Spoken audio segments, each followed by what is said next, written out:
വലിയ മുതലാളി കൊച്ചു മുതലാളിയെ അന്വേഷിക്കുന്നുണ്ടാവും. ഇന്നിനി അങ്ങോട്ട് പോകുന്നില്ല. ആലീസ് എന്താ നിൽക്കുന്നത്? അവിടെ ഇരിക്കൂ. ആലീസിനെ അച്ഛൻ സ്വീകരിക്കുമോ എന്നാണ് എന്റെ ഭയം. അത് കൊള്ളാം. സ്വീകരിച്ചില്ലെങ്കിൽ എന്ത്? അന്തസ്സായിട്ട് ഓഹരി വാങ്ങിച്ച് ഒരു കുടിൽ കെട്ടി ഇവിടെ എവിടെയും താമസിക്കണം. കൊച്ചുമുതലാളിയുടെ ഭാര്യ ആരായിരിക്കണമെന്ന് തീരുമാനിക്കേണ്ടത് കൊച്ചുമുതലാളിയാണ്. ഇങ്ങോട്ട് പോരണ്ടെന്ന് ഞാൻ പറഞ്ഞതാ, പക്ഷേ രഘുവേട്ടൻ സമ്മതിച്ചില്ല. ആലീസ് ഇരിക്കൂ. എന്നായാലും പോണമല്ലോ. കൊച്ചുമുതലാളി കൂട്ടിക്കൊണ്ട് പോകുന്നത് അന്യസ്ഥലത്തേക്കല്ലല്ലോ. എങ്കിലും അച്ഛന് വല്ലാത്ത പ്രയാസം കാണും. മാത്രമല്ല, ഇപ്പോൾ പ്രഷറിന്റെ അസുഖം അല്പം കൂടുതലുമാണ്. ഞാൻ കാരണം ആവശ്യമില്ലാത്ത കുഴപ്പങ്ങളൊന്നും വരുത്തി വെക്കരുത്. ഒരു കുഴപ്പമില്ല കുഞ്ഞെ. സ്വന്തം മകനേക്കാൾ അദ്ദേഹത്തിന് സ്നേഹം ആ വളർത്തു മകനോടാ. അത് ശരിയാണ്. ആരായിരുന്നാലും ഇങ്ങോട്ട് വരുന്നത് തിരിച്ചു കൊടുക്കുകയുള്ളൂ. സ്വാഭാവികമായിട്ട് അതല്ലേ ചെയ്യാനൊക്കൂ. അച്ഛനും മകനുമാണെന്ന് വിചാരിച്ച് മറ്റെന്തെങ്കിലും ചെയ്യാനൊക്കോ? ഏതായാലും ആലീസ് ടെസ്റ്റ് ചെയ്യൂ. നാളെ രാവിലെ ഞാൻ അച്ഛനെ കാണും. ആലീസിനെ പരിചയപ്പെടുത്തും. എതിർപ്പില്ലെങ്കിൽ ബംഗ്ലാവിൽ താമസിക്കും. ഇല്ലെങ്കിൽ ഐസക്ക് പറഞ്ഞ പോലെ എന്റെ ഓഹരി ഞാൻ വാങ്ങി എവിടെയെങ്കിലും താമസിക്കും. പത്മനാഭ, എന്തോ ആ ഭക്ഷണ സാധനങ്ങളെല്ലാം കൊണ്ടുവരൂ. ശരിയാവുന്നുള്ളു. ഇപ്പൊ കൊണ്ടുവരാം. വേഗം കൊണ്ടുവരൂ. മതി മതി മതി. അപ്പം വിവാഹം കഴിച്ചത് ആരെയും കൂട്ടി ഐസക്കിന്റെ വീട്ടിൽ വന്നിരിക്കുന്നു. ഉത്സവാഘോഷിക്കാൻ. നീ എന്തിനു കരയുന്നു? നമ്മളിതെല്ലാം അനുഭവിക്കണം. ഈ എസ്റ്റേറ്റിൽ ഒരു സാധാരണ ജോലിക്കാരനായി വന്ന ഞാൻ ഇതിന്റെ മാനേജിംഗ് ഡയറക്ടറായി.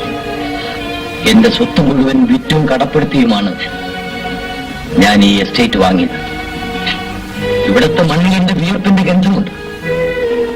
എന്റെ മക്കൾ അറിയില്ല. അവർ സമ്പന്നതയിലാണ് പിറന്നു വീണത്. അതുകൊണ്ട് തന്നെ ജീവിതത്തിന്റെ ചൂടും കയ്പും അവർക്കറിയില്ല. എല്ലാം രാമൻ നായർക്കറിയാം. എല്ലാം നേരെയാവും. അങ്ങ് സമാധാനമായിട്ടിരിക്കും. നമ്മുടെ മക്കളല്ലേ. സമാധാനം അതെവിടെയാണ് രാമൻ നായരെ? സ്വസ്ഥമായിട്ടൊന്നും മരിക്കാൻ പോലും ഈ മക്കൾ അനുവദിക്കില്ല.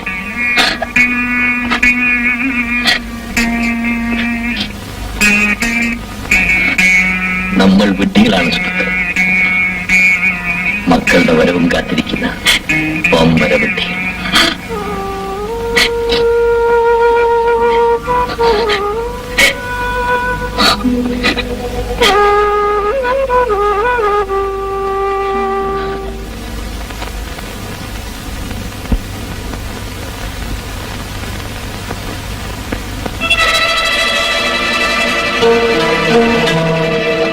രഘു എവിടെ?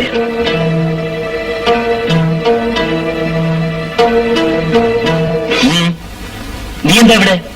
രഘു, വീട്ടിലേക്ക് വരൂ. നിന്നെ കാണാൻ അച്ഛനും അമ്മയും വളരെ വിഷമിച്ചിരിക്കുക. അവരുടെ കണ്ണീര് കാണാൻ കഴിയാൻ ഞാൻ ഇങ്ങോട്ട് വന്ന്. കരയുന്നോ? എന്തിന്? പ്രിയപ്പെട്ട മകനല്ലേ. നിനക്ക് അവരുടെ കണ്ണീരിന്ന് തുടച്ചു കൊടുക്കാമായിരുന്നില്ലേ? രഘു, മര്യാദയ്ക്ക് പോകുന്നുണ്ടോ? ക്ഷണിക്കാൻ വന്നിരിക്കുന്നു. എന്റെ വീട്ടിൽ കടന്നു വരാൻ നിന്റെ ശുപാർശയൊന്നും ആവശ്യമില്ല. എനിക്ക് തോന്നുമ്പോൾ ഞാൻ വരും, തോന്നുമ്പോൾ വരാതിരിക്കും. Get out! കൊച്ചുമുതലാളി പറഞ്ഞത് മനസ്സിലായില്ലായിരിക്കും.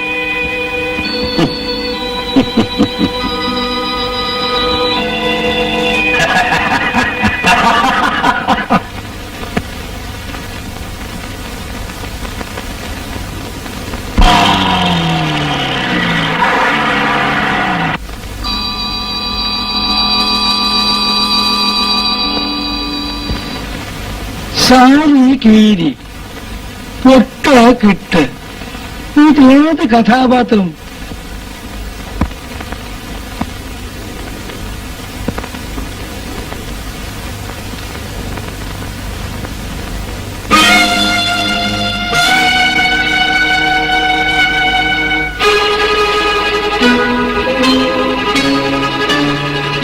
ഇതെന്റെ അമ്മയാണ്. അമ്മേ, ഇതെന്റെ ഭാര്യ ആലീസ്. എന്റെ മകൻ ഇത്രയ്ക്ക് ധീരനാണെന്ന് ഞാൻ കരുതിയിരുന്നു. എവിടെയോ കിടന്നൊരു പെണ്ണിനെ കല്യാണം കഴിച്ചെന്നും പറഞ്ഞ് അമ്മയുടെയും അച്ഛന്റെയും മുന്നിലേക്ക് കൂട്ടിക്കൊണ്ടുവരിക. ഞങ്ങൾ നിനക്ക് അത്രയ്ക്ക് അന്യരായി പോയല്ലേ? പെട്ടെന്ന് അങ്ങനെ ഒരു തീരുമാനം എടുക്കേണ്ടി വന്നു. പറ്റി ഒരു പെണ്ണിനെ പൊറപ്പിക്കാനുള്ള തന്റെ ഇടമൊക്കെ എനിക്കുണ്ട്. ഒരു വിരോധമല്ല. നിനക്ക് തോന്നിയ പോലെ ജീവിക്കാൻ ഇത് വഴിയമ്പലമൊന്നുമല്ല. ശരി, ആരെയും ബുദ്ധിമുട്ടിക്കാതെ ഞാൻ ജീവിച്ചോളാം. എനിക്കൊരു ഓഹരി വേണം. എന്ത് പറയുക? ഓഹരി വേണം? എന്താ മനസ്സിലായില്ലേ? ഒഴിക്കേണ്ട മുമ്പിൽ അങ്ങനെ വെറുതെ പോകാൻ തീരുമാനിച്ചല്ലേ വന്നത്? നീ അത്രയ്ക്കാണ് എനിക്ക് ഭ്രാന്താണ്. എനിക്ക് ഇങ്ങനൊരു മകനില്ല. വിളിച്ചോ, എല്ലാവരും പോയി അകത്തേക്ക് പോ.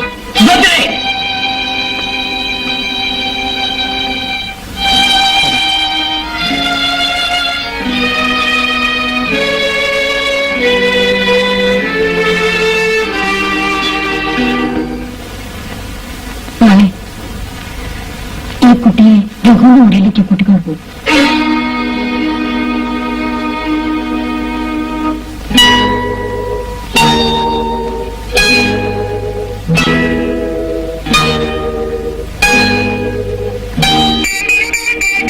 ചെല്ലു,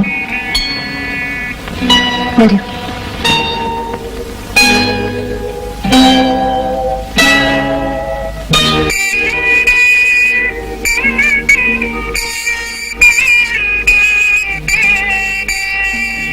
കൊച്ചുമുതലാളി ഒരു ക്രിസ്ത്യൻ ഗേളിനെ കെട്ടിക്കൊണ്ട് വന്നപ്പം ഏറ്റവും കൂടുതൽ സന്തോഷിച്ച ഞാനാണ്.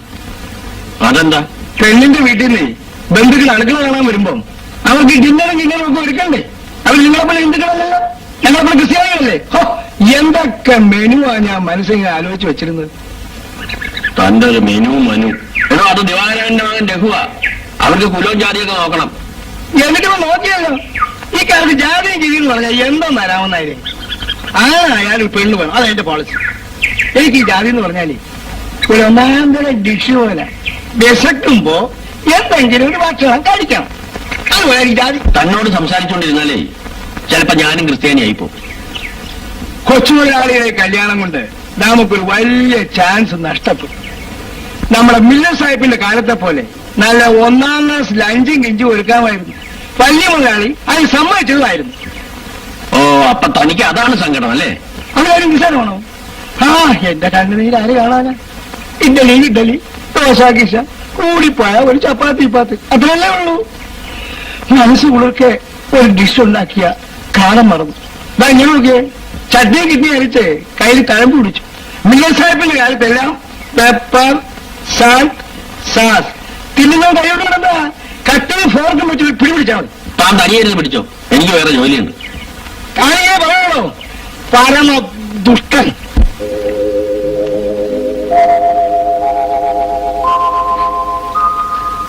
രഘുട്ട, നമുക്ക് ഇവിടുന്ന് പോകാം. ഈ ബംഗ്ലാവും ഇവിടുത്തെ ആളുകളും എനിക്ക് പേടിയാവും. അതൊന്നും സാരമില്ല. 2 ദിവസം കഴിയുമ്പോ എല്ലാം ശരിയാവും. എന്തോ എനിക്കൊരു സമാധാനം തോന്നുന്നില്ല. അച്ഛനും അമ്മയും പഴയ ആളുകളാണ്. മാനസികമായി നമ്മോട് ഇണങ്ങിച്ചേരാൻ അല്പം താമസിച്ചും വരും. അതിനെ ഇങ്ങനെ പേടിക്കുന്നെന്തിനാ? പിന്നെ എനിക്ക് പേടിയാവില്ലേ? വാ പെണ്ണേ, നിനക്ക് ഞാനുണ്ട്.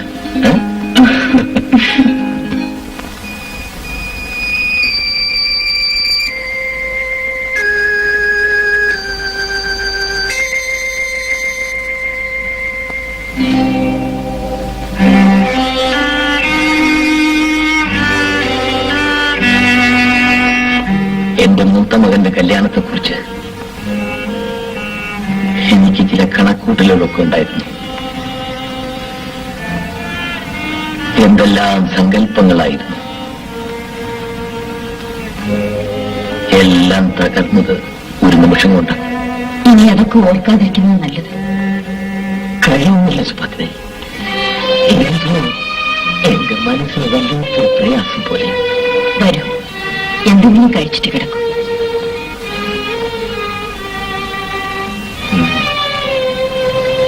കിടക്കാം, കിടക്കണം. ആ കിടപ്പിൽ നിന്ന് ഒരിക്കലും ഒരിക്കലും ഉണരാതെ എന്നാണ് എന്റെ പ്രാർത്ഥന. എന്തൊക്കെയാണ് ഈ പറയുന്നത്? അച്ഛനും അമ്മയൊക്കെ ഒരു പരിധി വരെ മക്കൾക്ക് ആവശ്യമുള്ളൂ. അയ്യോ സുഭദ്ര,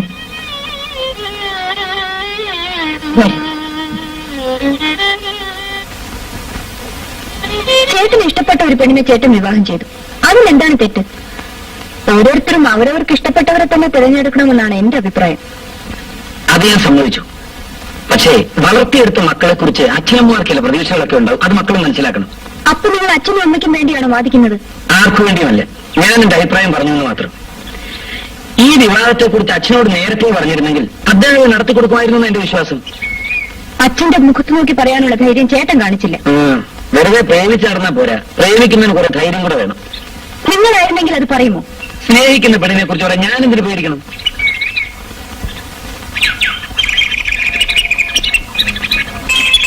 ആ തന്റെ ഇടം കാണിക്കാത്തതിലാണ് ഞാൻ രഘുവിനെ കുറ്റപ്പെടുത്തിയത്.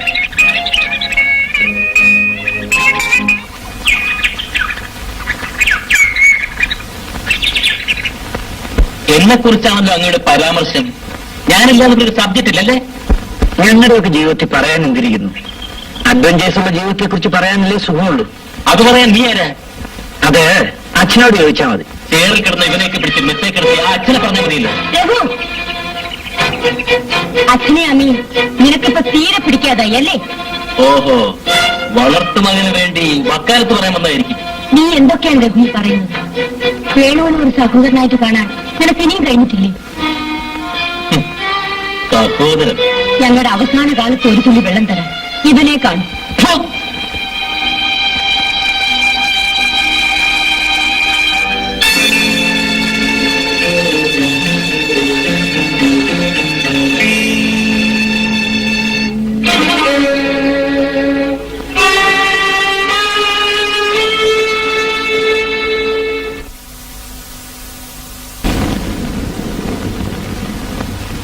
Good morning sir. Good morning. എന്നെ വിളിപ്പിച്ചത് മറ്റൊന്നിനുമില്ല. എനിക്കൊരു മകനുണ്ടല്ലോ രഘു, അവന്റെ വിവാഹം കഴിഞ്ഞു. ഞാൻ അറിഞ്ഞു. ഓ, ഞാനത് മറന്നു. ഇന്നലെ രാത്രി അവൾ നിങ്ങളുടെ വീട്ടിലായിരുന്നല്ലോ അല്ലേ? എന്റെ മകനൊരു വലിയ താന്തോണിയും വൃത്തികെട്ടവനുമാക്കി മാറ്റിയതിലുള്ള എല്ലാ ബഹുമതിയും ഞാൻ നിങ്ങൾക്ക് തന്നെ നൽകുന്നു. നിങ്ങളെ സൂപ്പർവൈസിംഗ് സമ്മതിക്കാതെ നിർത്തിയില്ല. ഈ എസ്റ്റേറ്റിൽ നിങ്ങളെ ഏൽപ്പിക്കാത്ത പല ജോലികളും നിങ്ങൾ ചെയ്യുന്നുണ്ടല്ലേ? മനസ്സിലായില്ല. അതെന്താ, മലയാളത്തിലല്ലേ ഞാൻ പറഞ്ഞത്? വലിയ വീട്ടിലെ കുട്ടികൾക്ക് വേണ്ടിയുള്ള നിങ്ങളുടെ അതിഥി സൽക്കാരത്തെ പറ്റിയാണ് ഞാൻ പറഞ്ഞത്. Don't try to make me a fool. നിങ്ങൾക്കിവിടെ മാന്യമായൊരു ജോലിയുണ്ട്. അത് ചെയ്യാതെ രഘുവിനെ കുട്ടിയുള്ള ഈ സൂപ്പർവൈസിംഗ് തുടർന്നാൽ നിങ്ങൾക്ക് ഈ എസ്റ്റേറ്റിൽ അധികകാലം ജോലി ചെയ്യേണ്ടതായി വരില്ല. You understand what I mean? Yes sir. Venu, എസ്റ്റേറ്റിലെയും ഇവിടുത്തെ എല്ലാ കാര്യങ്ങളിലും നീ ശ്രദ്ധിക്കണം. മിസ്റ്റർ ഐസക് അധികകാലം ഇവിടെ തുടരുമെന്ന് തോന്നുന്നില്ല. അതുകൊണ്ട് നീ വളരെ കെയർഫുൾ ആയിരിക്കണം. ശരി സാർ. ഒന്നും പറയാനുണ്ട്. ഒന്നും പറയണ്ട, ഐസക്കിന് പോകാം.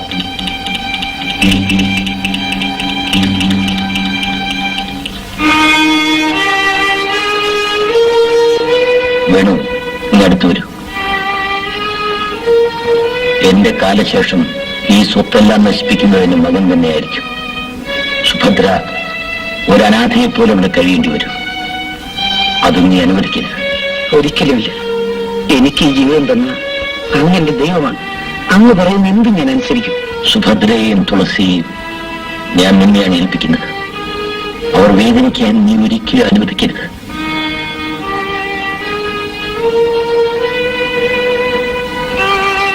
ദൈവം നിന്നെ അനുഗ്രഹിക്കും.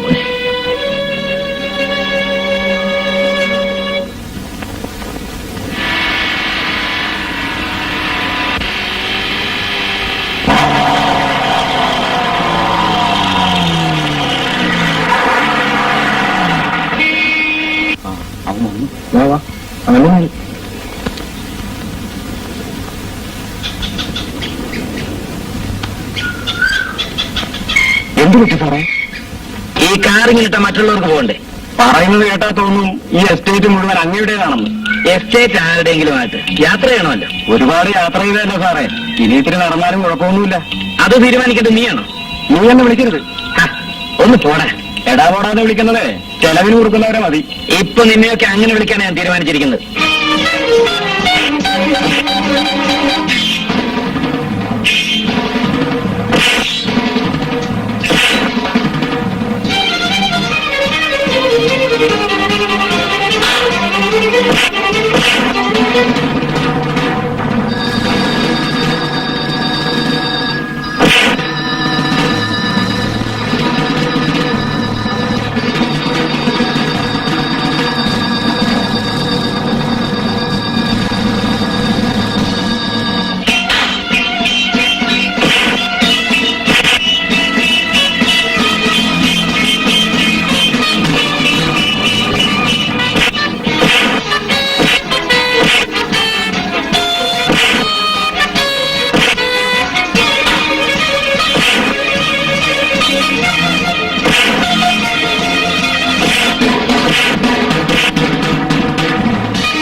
എന്ത് പറ്റി? ഏയ് ഒന്നുമില്ല. ഇതൊരു കാടാണ്, വളരെ സൂക്ഷിക്കണം. അതുകൊണ്ട് ചോദിച്ചാ. അത് ഈ സ്ലൈസൊക്കെ ഈ കാട്ട് വന്നിട്ട് എത്ര വർഷമായി? 18 വർഷമായി. ഐസക്ക് എന്നെ മറന്നു. എന്നെ പ്രസവിച്ചിട്ടത് ഈ കാട്ടിലാണ്. ഇവിടെ എനിക്ക് നന്നായി അറിയാം, സൂക്ഷിക്കേണ്ടത് ആരെയാണെന്നും അറിയാം. ഉപദേശത്തിന് നന്ദി പറയുന്നില്ല.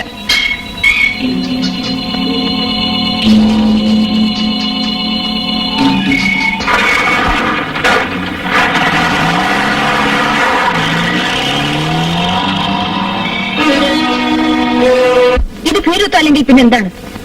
ആ ഐസക്കും ചേട്ടനും കൂടെ ചേർന്നാണ് വേണു ഇത് ചെയ്തത്. അതെ, അങ്ങനെ തന്നെ. എന്നെയും ചേട്ടനെയും പോലെ വേണു ഈ വീട്ടിലെ ഒരു അംഗമാണ്. അവൻ ഇവിടുത്തെ ഒരു വേലക്കാരനായി മാത്രമേ ഞാൻ കരുതിയിട്ടുള്ളൂ എന്ന് ചേട്ടൻ പറയുന്നു. വേണുവിനെ ഇവിടെ കൊണ്ടുവന്നത് നമ്മുടെ അച്ഛനാണ്. അച്ഛനാണല്ലോ എല്ലാ കുഴപ്പത്തിനും കാരണക്കാരൻ. മിണ്ടി കഴിഞ്ഞാൽ അച്ഛനെ അമ്മയും കുറ്റം പറഞ്ഞാൽ മതി. ഞാൻ പറയൂടി, എന്നെ സ്നേഹിക്കാത്തവരെ എനിക്ക് പുച്ഛമാണ്, വെറുപ്പാണ്. വയസ്സായിട്ടും ചാകാതെ കിടക്കുന്ന കണ്ടില്ലേ? ചേട്ടാ, ചേട്ടനിത് പറയാൻ കഴിയില്ല.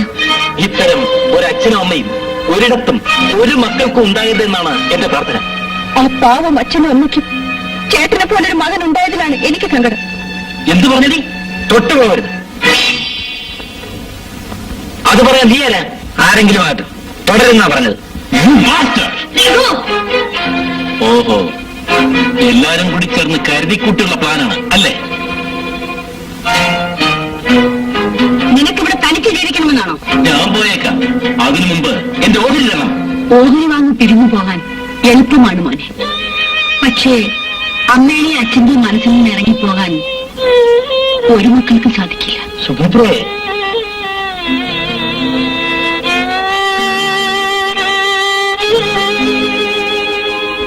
ഈ കണ്ണീരേണ്ടെന്ന് ഞാൻ തടവില്ല.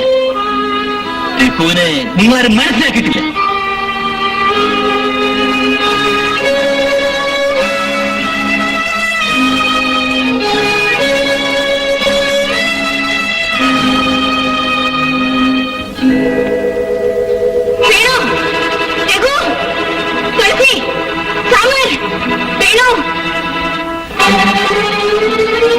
എന്താ വെച്ചമ്മേ?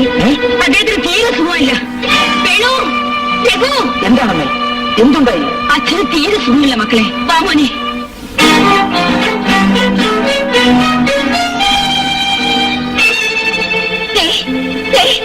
നോക്കൂ, നോക്കൂ.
വീണ്ടും എന്നെ അനാഥനാക്കിയിട്ട് അങ്ങ് പോയി. എനിക്ക് ആരുണ്ട്? ആരുമില്ല, ആരുമില്ല. ഇത്ര പെട്ടെന്ന് ഞാനിത് പ്രതീക്ഷിച്ചില്ല. ഒരു ജോഡിക്കുള്ളിൽ ഈ എസ്റ്റേറ്റിന്റെ ഭരണം മുഴുവൻ കൊച്ചുമുതലാളിയുടെ കയ്യിലെത്തി.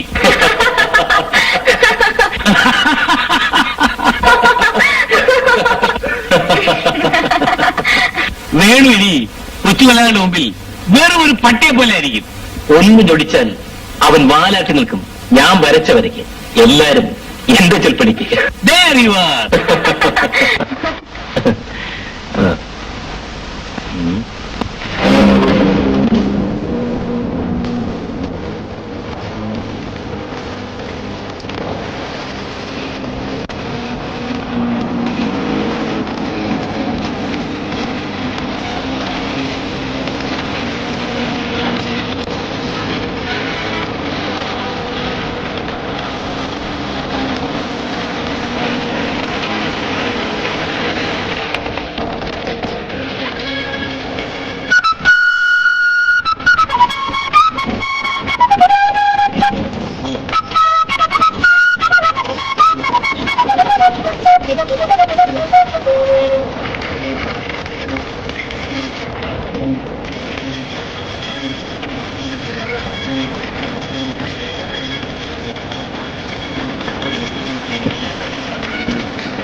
വല്ല വിവരം കിട്ടിയ രാമനാരെ?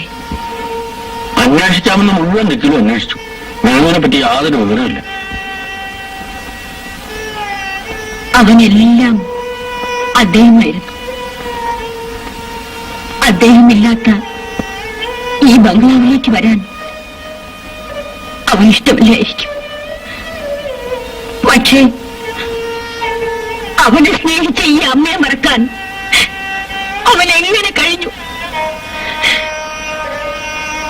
എല്ലാവരും പിരിഞ്ഞിട്ടും അദ്ദേഹത്തിന്റെ ചിതക്കരികിൽ നിന്ന് അവൻ കരയുകയായിരുന്നു. ഞാൻ കണ്ടു. അദ്ദേഹത്തെ മറക്കാൻ അവന് സാധിച്ചു. അതുകൊണ്ട് തന്നെയാണ് ഞാൻ പറയുന്നത്, വേണു തിരിച്ചു വരും. കൊച്ചമ്മ സമാധാനമായിട്ടിരിക്കും. എനിക്കൊരു സമാധാനമില്ല രാമനായരെ. ഈശ്വരൻ അദ്ദേഹത്തോടൊപ്പം എന്നെയും കൊണ്ടുപോയിരുന്നെങ്കിൽ. കൊച്ചമ്മേ,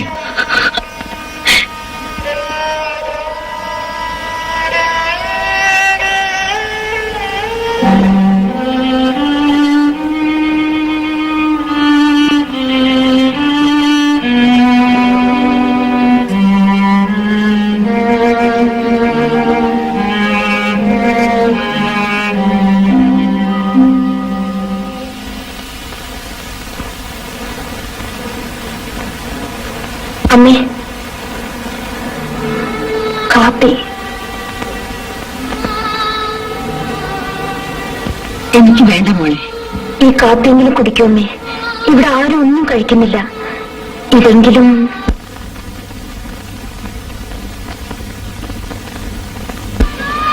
നീ വന്ന് കയറിയപ്പോ എനിക്കിങ്ങനെ ഒരു വെറുപ്പായിരുന്നു. നിന്നെ എനിക്ക് മനസ്സിലായില്ല മോളെ. അതുകൊണ്ട് എനിക്ക് അമ്മയോട് ഒരു വിരോധം തോന്നിയിട്ടില്ല. ഇന്നലെ രാത്രി രഘു വന്നു? ഇല്ല, ഇന്ന് പുലർച്ചയ്ക്കാണ് വന്നത്. അച്ഛൻ പോയല്ലോ. എന്നിവിടെ ചോദിക്കാനും പറയാനും ആരിയിരിക്കുന്നു? പാവപ്പെട്ട നിനക്ക് കിട്ടിയത് എന്റെ മകനെയാണല്ലോ. ഇനി അതൊന്നും പറഞ്ഞിട്ട് കാര്യമില്ല. അവന് നേരെയാക്കേണ്ടത് ഇനി നീയാണ്.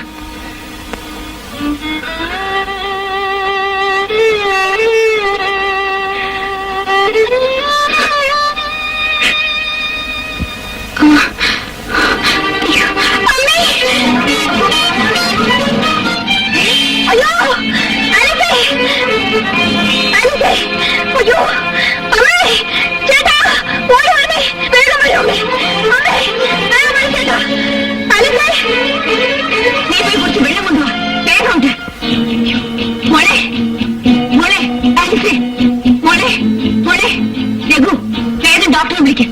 അല്ലെങ്കിൽ വേണ്ട, നമുക്ക് ഹോസ്പിറ്റലിലേക്ക് പോവാം. വേഗം ആവട്ടെ.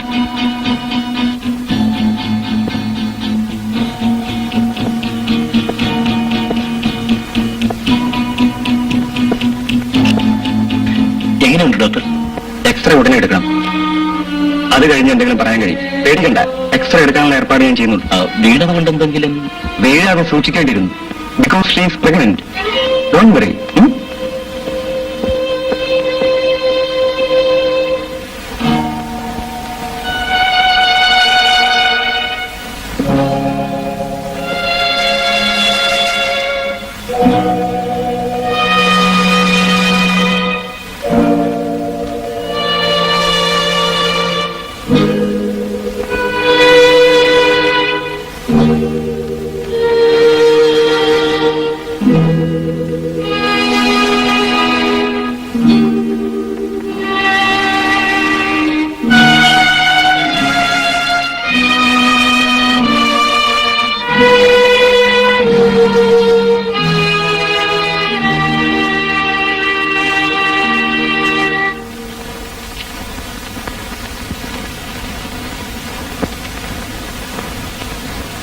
സുഖമില്ലാതെ കിടക്കുന്നത് മകളാണല്ലേ? അല്ല, എന്റെ മകന്റെ ഭാര്യയാണ്. എന്താണ് അസുഖം? ഒന്ന് വീണു. എക്സ്റേ എടുത്തതിന് ശേഷമേ എന്തെങ്കിലും പറയാനൊക്കെയുള്ളൂ. എനിക്ക് മനസ്സിലായില്ലല്ലോ. എന്റെ പേര് ലക്ഷ്മി എന്നാണ്. മിസ്റ്റർ സുഭദ്രമേനോനല്ലേ? അതെ, എനിക്കറിയാം. നിങ്ങൾ തൊട്ടടുത്തുള്ള എസ്റ്റേറ്റ് വാങ്ങിച്ചത് ഞാനാണ്. ഓഹോ, അത് ശരി. എന്റെ കാര്യം വാങ്ങിച്ചെന്ന് കേട്ടു. ഏതായാലും പരിചയപ്പെടാൻ സാധിച്ചല്ലോ. ഇവിടെ ആരാ? എന്റെ മകൻ മോട്ടോർ ബൈക്കിൽ നിന്നൊന്ന് വീണു. അമ്മേ, ചേട്ടൻ വിളിക്കുന്നു. അതെന്റെ മകളാണ്. വരും.